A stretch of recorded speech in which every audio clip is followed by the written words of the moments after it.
started back up again. So we don't really have that much more. We're gonna, again, I'm gonna go to about 7:15, or sorry, not 7:15, 8:15 or 8:20, so not too much longer. So we're gonna start energy, enzymes, and metabolism, and we're gonna basically go through the topic in that order. So we're gonna first start talking about energy, and then we're gonna talk about enzymes, and then we're not really talking, what we're gonna talk more about is metabolic pathways, not necessarily metabolism, and just talk about what does a metabolic pathway consist of. So the first thing we're going to discuss is the fact that you can take energy and divide it into two types. So one type is kinetic energy, and the other type is potential energy. And kinetic energy is the energy that's associated with movement. So the swinging bat there has kinetic energy. A ball rolling down a hill has kinetic energy. So those are two those are two examples that cells don't use those. But cells, so in kinetic energy that's important in biology is heat, light, mechanical are all forms of kinetic energy. Another form of energy that's going to be important in cells is potential energy. You can think of potential energy as the stored energy that's available to do work. So potential energy is stored energy that's available to do work. And it's the energy that a substance possesses either as a result of its location or its structure.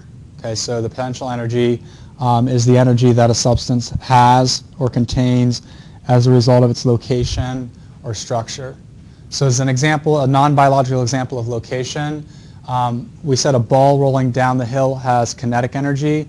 The ball sitting at the top of the hill has potential energy. So the ball sitting at the top of the hill has potential energy. Once it starts to roll down the hill, that potential energy is converted into kinetic energy. Okay, important forms of potential energy inside cells. One is chemical energy, and this is the potential energy that's contained within the covalent bonds of molecules. So chemical energy is the potential energy that's contained within the covalent bonds of molecules. And so what we're going to see is that in cellular respiration and fermentation, you can harness that potential energy by breaking down the molecules, and then you're going to use that energy to make ATP. And then both concentration gradients and electrical gradients, and then the combination of the two, electrochemical gradients, are also a form of potential energy. And so far you've seen in this class how that form of potential energy can be used in active transport to drive the transportation of something against its concentration gradient. Okay, so both forms of energy are going to be important to living organisms, and then just as important as these two forms is the ability of a cell to convert one form of energy into another form of energy.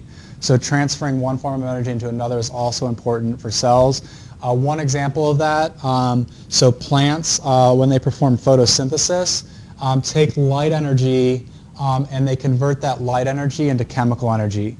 So they take light energy and they make food molecules from it, and those food molecules represent chemical energy, and then they can harness that potential energy for various uses inside the cell. So that would be one example of converting one form to another. On the next slide, there's nothing really, you should be able to remember the types on this slide, and then this just gives you a description and a biological example. I won't ask you for a description or an example on a quiz or exam, but simply ask you which type is a certain form of energy. So again, going back to that last slide, you should know whether it's a form of kinetic energy or a form of potential energy. Okay, so what we're going to talk about now, so one of the things that I told you is that's essential for living organisms. Is the ability to transform one form of energy into another form of energy. And so what we're briefly going to talk about, and we're just going to mention two laws, is thermodynamics. And what you're studying in thermodynamics is energy interconversion, so converting energy from one form to another. And there's two laws that are going to govern all transformations like that.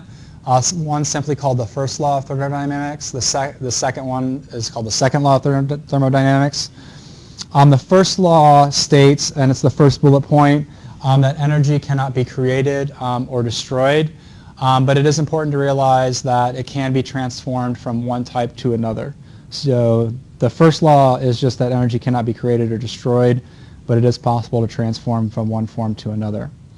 The second law of thermodynamics states that the transfer or transformation of energy from one form to another increases the entropy of a system. And entropy is a measure of disorder. And the higher the disorder, or the more disordered, the higher the entropy.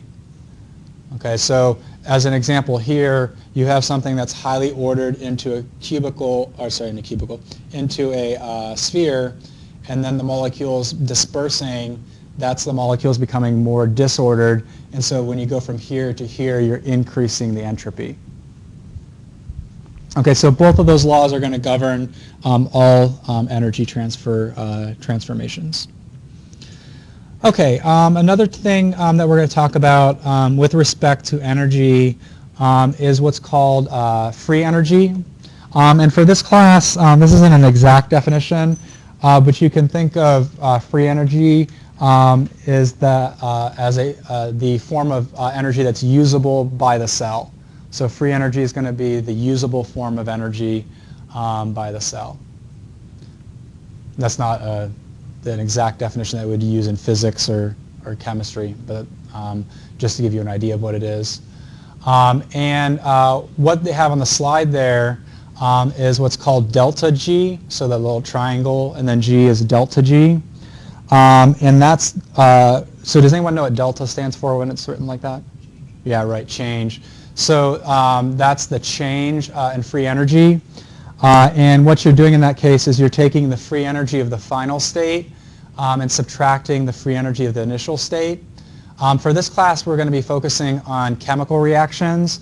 So we're going to talk about the delta G of a reaction. And in that case, what we're talking about is what's the free energy of the product or products minus the free energy of the reactant or reactants. So the free energy of the products being the final state, and the free energy of the reactants being the initial state. Okay, so the delta sign indicates change, and we're mostly we're only focusing in this class before and after chemical reactions. And based on the delta G of a reaction, and this is going to be whether it's less than 0 or greater than 0, you can classify a reaction as being one of two types. So the two types, one is called exergonic, and the other is called endergonic. And again, based on its delta G, I'm going to abbreviate reaction RXN. You can classify a reaction as either being exergonic or endergonic. And with respect to if the delta G is less than 0, then it's an exergonic reaction. And endergonic is the opposite. If the delta G is greater than 0, then it's an endergonic reaction.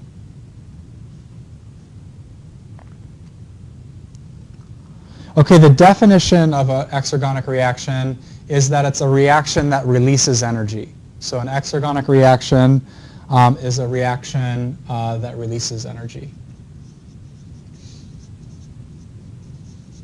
And the definition of an endergonic reaction is that it's a chemical reaction that requires the input of energy.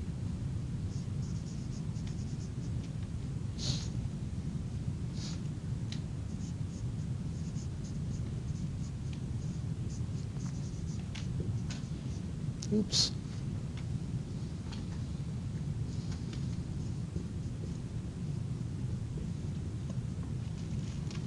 Okay, and then the third difference is between the two is whether the reaction is spontaneous or not. Exergonic reactions are spontaneous, and endergonic reactions are not spontaneous.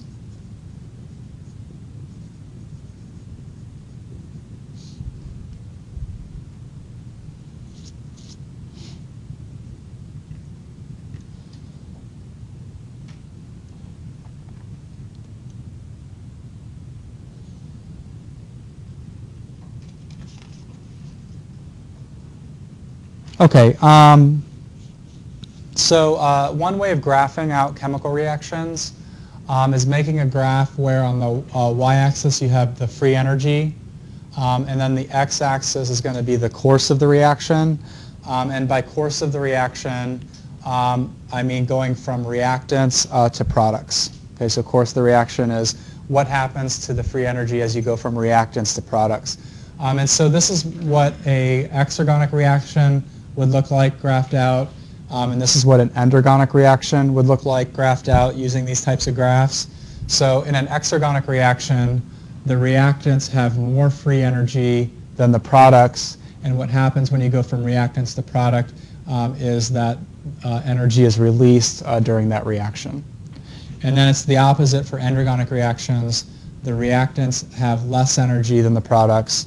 And then this reaction is going to require the input of energy in order to go from reactants to forming products.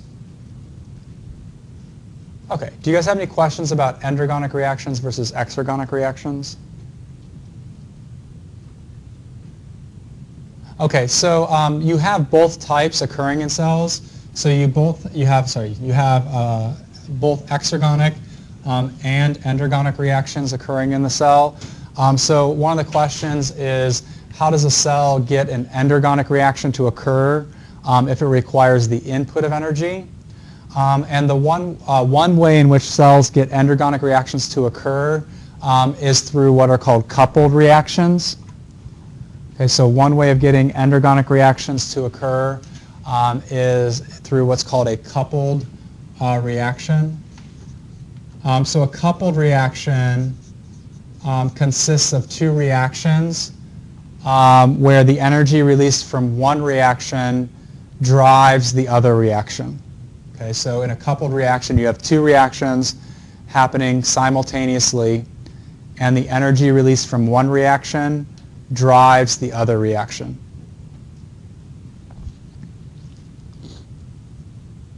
Does anyone need me to repeat that, or is everyone good? Okay, so in a coupled reaction, you're going to have two reactions. One reaction is going to be exergonic, and the other is endergonic.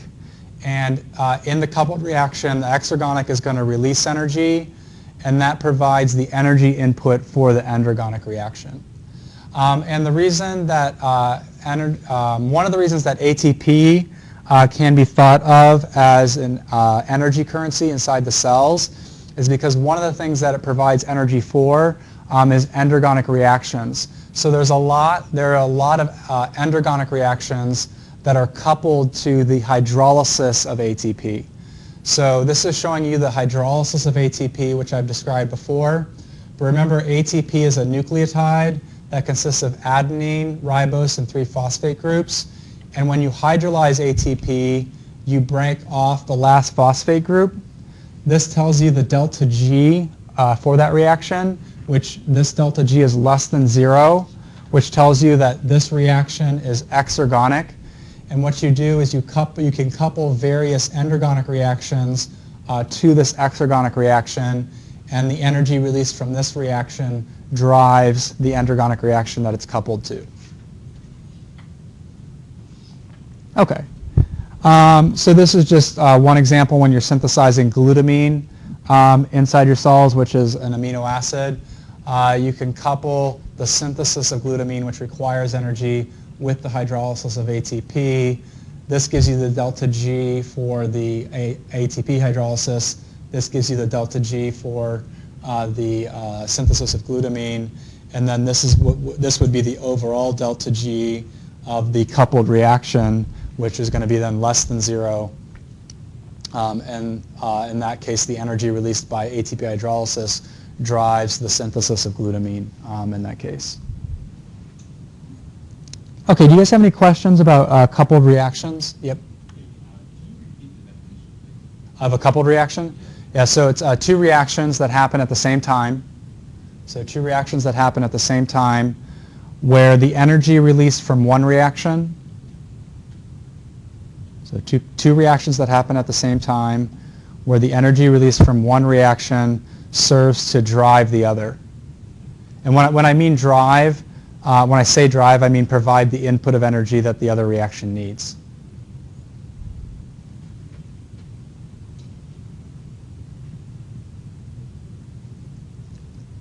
Okay, so just to, what is ATP used for in a cell? So we said it can be thought of as an energy currency. So one thing we just learned is that it can be used to drive endergonic reactions. So this is the hydrolysis of ATP can be used to drive endergonic reactions. We didn't explicitly state it when we were talking about it, but it's also used in motility.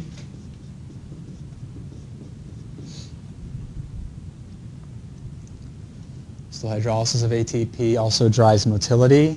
And then another one which we've seen in this class is that it drives the transport of substances against the concentration gradient.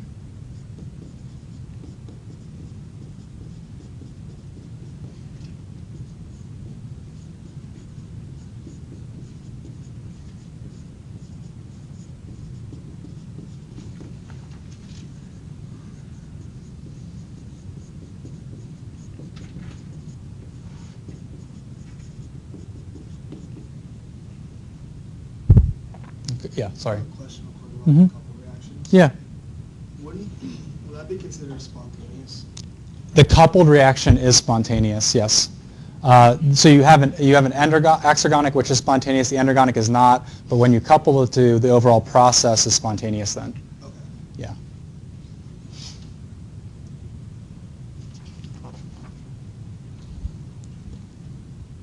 Okay, so this reaction here is how I would write out, specifically on an exam or quiz, the hydrolysis of ATP. So this is the that reaction is the hydrolysis of ATP. And we said that that reaction is exergonic. So the hydrolysis of ATP is exergonic. So when you look at this picture here, they're showing you this cycle, and this cycle is continually happening in the cell. So this part of the cycle where ATP is hydrolyzed to give rise to ADP and PI, which is just the last phosphate group, energy is released. Okay, so this half of the cycle releases energy when ATP is hydrolyzed. But then the other part of the cycle is synthesizing more ATP. So you're taking ADP, reattaching a phosphate group to it to synthesize more ATP for the cell. This reaction is endergonic. So the synthesis of ATP, or this reaction as I've drawn it on the board, is endergonic and requires the input of energy. So your cells are constantly going to have to be making ATP for the cell. And then they're also at the same time going to be constantly using the ATP that they've made. So that's what this second half of the circle is, a cycle. This half requires the input of energy, where you take a phosphate group, attach it to ADP to make more ATP.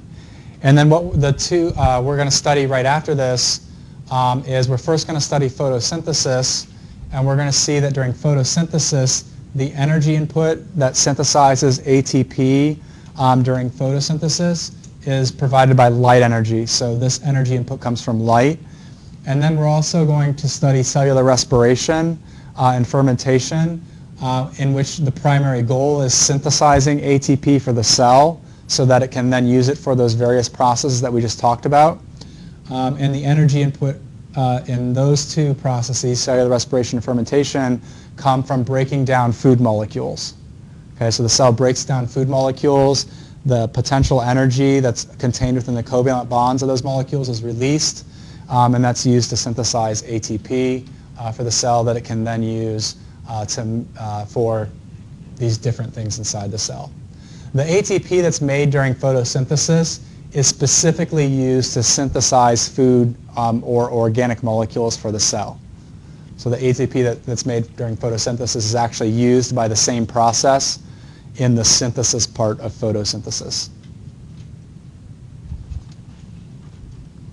Okay, do you guys have any questions about ATP, hydrolysis, And then endergonic versus exergonic.